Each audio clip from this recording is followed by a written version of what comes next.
deletes it, the notification content may still be available in Notisave, provided the notification was received before the message was deleted. To view saved notifications, tap the Messages icon at the bottom of the screen. If an ad appears, simply close it. Here, you can view notification history and previously received Telegram notifications that were saved by the app. In this video, I will show you how to recover deleted Telegram messages using a notification history app. So without further ado, let's get started. First, open the Google Play Store and search for Notisave. Then download and install the app. Once the installation is complete, open the app. You can use Notisave for free, so there is no need to purchase the Pro version. If an ad appears, simply close it by tapping the X button. Next, tap Next, then tap Next again and select Allow when prompted. Tap Next once more. You will now need to enable Notisave.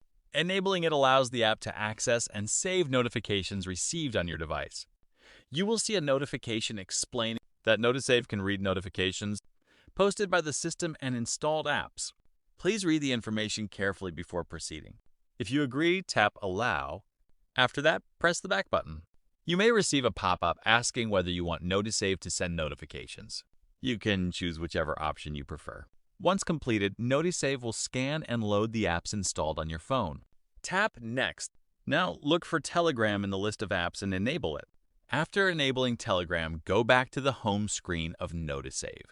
From now on, notifications received from Telegram on your device will be saved inside the app. If someone sends you a message and later deletes it, the notification content may still be available in Notisave, provided the notification was received before the message was deleted. To view saved notifications, tap the Messages icon at the bottom of the screen.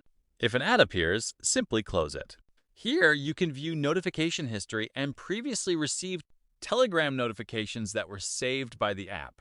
And that's it for this tutorial. If you found this video helpful, please don't forget to like, share, and subscribe to my YouTube channel for more informative videos. Thank you for watching, and see you in the next video.